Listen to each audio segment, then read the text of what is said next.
નમસ્કાર મિત્રો, શ્રાવણ મહિનો એટલે ભગવાન શિવની ભક્તિ અને સાધનાનો પવિત્ર માસ। આખા ભારતવર્ષમાં આ મહિનાનું આગમન થતાં જ ભક્તોની ભીડ શિવ મંદિરોમાં ઉમટી પડે છે। ભગવાન શિવલિંગનું પૂજન અને અભિષેક કરવામાં આવે છે। ઉપવાસ અને ધ્યાન દ્વારા આધ્યાત્મિક ઊંચાઈઓને સ્પર્શવાનો પ્રયાસ કરવામાં આવે છે। પરંતુ શું તમે જાણો છો કે આ પવિત્ર મહિનામાં કેટલીક એવી વસ્તુઓ પણ છે જેનું દાન કરવું, કોઈને ભેટમાં આપવું કે પછી ઘરમાં લાવવું પણ અમુક વાસ્તુ અને ધાર્મિક માન્યતાઓ અનુસાર ટાળવું જોઈએ? આજે આપણે શ્રાવણ માસમાં એક ખાસ વસ્તુ વિશે વાત કરીશું જેને કોઈને આપવાનું શ્રાવણ માસ દરમિયાન ટાળવાની માન્યતા છે।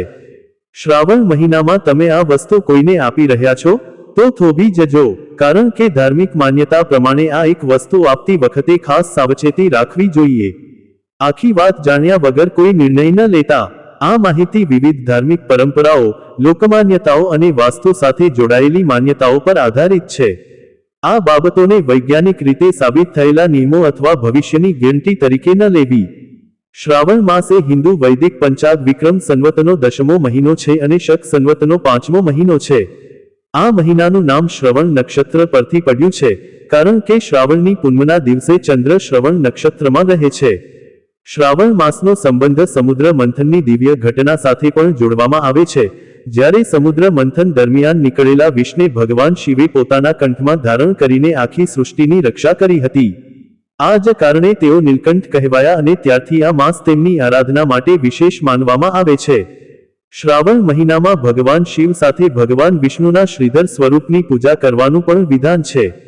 આ મહિનાના દેવતા શુક્ર છે અને શિવજી સાથે આ મહિનામાં ભગવાન વિષ્ણુના શ્રીધર સ્વરૂપની પૂજા કરવાનું વિધાન ઉલ્લેખવામાં આવ્યું છે। શ્રાવણમાં શુક્ર અને ભગવાન વિષ્ણુની પૂજા કરવાથી લગ્ન સુખ વધે છે।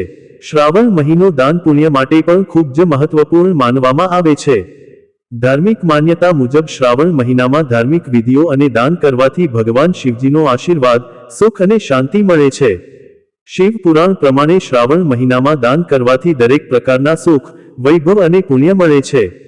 આ મહિનામાં કોઈ પણ વસ્તુનું દાન કરવાથી અનેક ગણું પુણ્ય ફળ પ્રાપ્ત થાય છે। શ્રાવણ માસમાં કરેલા શુભ કર્મોનું ઝડપી ફળ મળે છે એવું માનવામાં આવે છે। શાસ્ત્રો અનુસાર શ્રાવણ મહિનામાં કરવામાં આવેલું દાન ભગવાન શિવજીને ઝડપથી પ્રસન્ન કરે છે, જેનાથી ભક્તના જીવનમાંથી દુઃખ, ગરીબી અને ગ્રહોના અશુભ પ્રભાવ દૂર થાય છે। શ્રાવણ માસમાં અન્નદાન, દૂધનું દાન, સફેદ કપડાનું દાન, છત્રી અને ચંપલનું દાન, પાણીનું દાન, કાળા તલનું દાન, ઘી અને તેલનું દાન, બીલીપત્ર અને છોડ સંબંધિત સેવા જેવા વિવિધ દાન કરવાનું શુભ માનવામાં આવે છે। આ ઉપરાંત શ્રાવણ મહિનામાં ચાંદીના સિક્કા દાન આપવાથી અથવા ચાંદીના બનેલા નાગ-નાગણની મૂર્તિઓ શિવલિંગ ઉપર ચઢાવવાથી મળતું પુણ્ય ક્યારેય નષ્ટ પામતું નથી। રુદ્રાક્ષ દાન કરવાથી સુખ અને ઐશ્વર્ય વધે છે। મંદિરમાં તાંબા કે ચાંદીથી બનેલા સાપની જોડીનું દાન કરવાથી કાલસર્પ દોષમાંથી મુક્તિ મળે છે। પરંતુ આ બધા શુભ દાનોની સાથે શ્રાવણ માસમાં કેટલીક એવી વસ્તુઓ પણ છે જેનું દાન કરવાનું ટાળવું જોઈએ। આમાંની એક મુખ્ય વસ્તુ છે તામસિક ખાદ્ય પદાર્થો, ખાસ કરીને ડુંગળી અને લસણ। શ્રાવણ મહિનાની પવિત્રતા અને સાત્વિકતાને જોતા આ મહિનામાં તામસિક ખાદ્ય પદાર્થોનું દાન કરવાનું ટાળવું જોઈએ। એટલું જ નહીં, આ વસ્તુઓનું સેવન પણ આ મહિનામાં કરવું જોઈએ નહીં। શ્રાવણ મહિનામાં લસણ, ડુંગળી જેવી તામસિક વસ્તુઓ કેમ ન ખાવી જોઈએ તેની પાછળ આયુર્વેદિક અને ધાર્મિક બંને કારણો છે। આયુર્વેદ અનુસાર શ્રાવણ મહિના દરમિયાન હવામાં ભેજ અને ઠંડક વધી જાય છે, જેના કારણે શરીરમાં વાયુ, પિત્ત અને કફ દોષ બગડી જાય છે। આ સમયે પાચન શક્તિ પણ ધીમી પડી જાય છે અને તામસિક ખોરાક જેવા કે ડુંગળી, લસણ, હળદર, હિંગ અને લાલ મરચાંનો ઉપયોગ કરવાથી શરીરમાં ભારેપણું અને સુસ્તી આવે છે।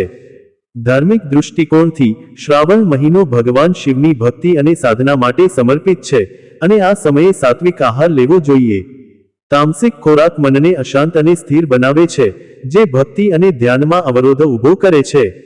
શ્રાવણ માસમાં દાન વિશે વાત કરીએ તો શાસ્ત્રોમાં શ્રાવણ દરમિયાન કઈ વસ્તુઓનું દાન કરવું શુભ છે અને કઈ ટાળવી જોઈએ તેનો ઉલ્લેખ મળે છે।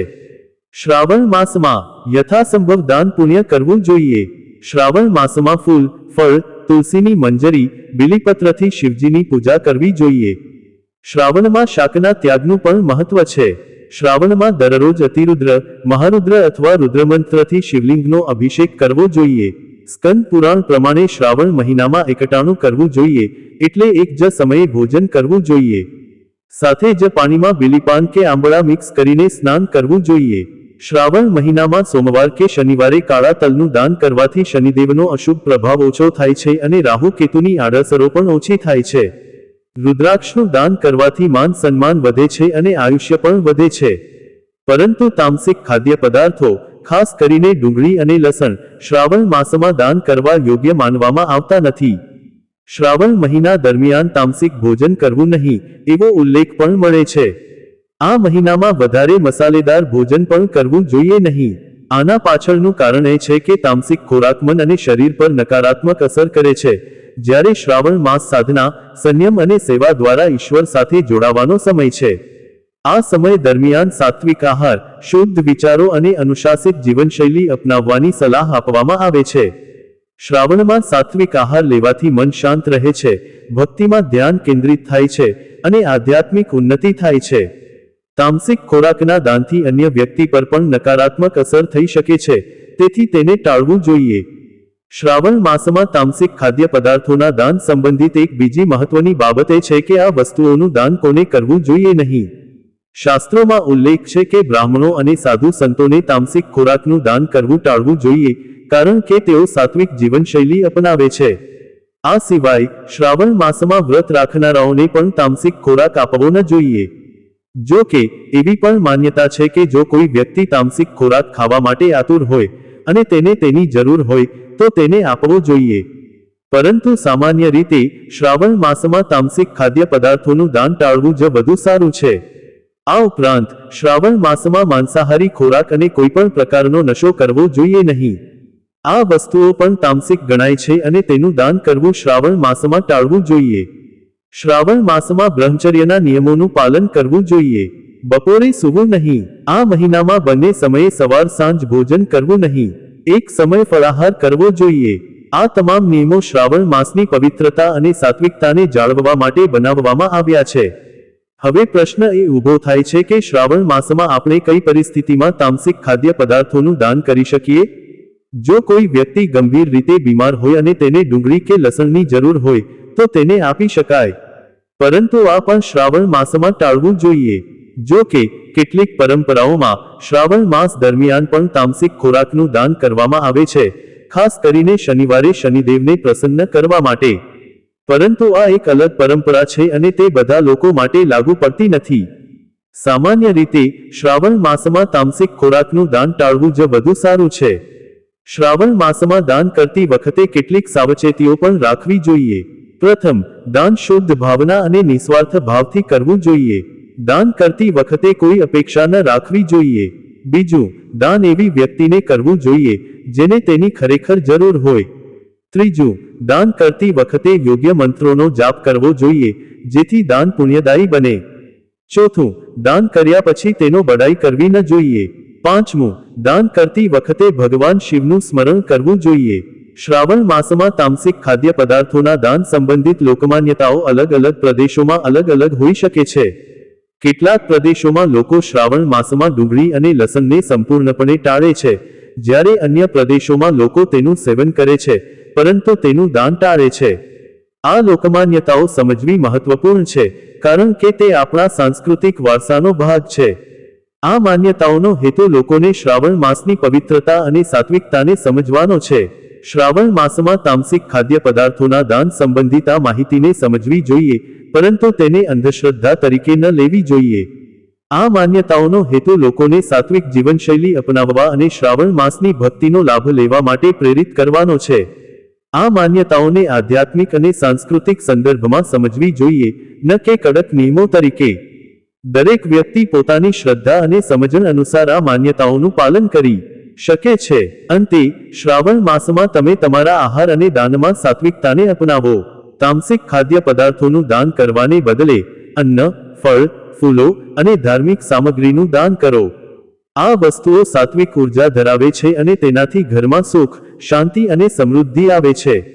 શ્રાવણ માસમાં ભગવાન શિવની ભક્તિ કરો, ઉપવાસ કરો અને સાત્વિક જીવનશૈલી અપનાવો. આ મહિનો આપણને શીખવે છે કે સાચું સુખ અને સમૃદ્ધિ ભૌતિક વસ્તુઓમાં નથી, પરંતુ મનની શાંતિ, આત્માની શુદ્ધતા અને ભગવાન પ્રત્યેની ભક્તિમાં છે.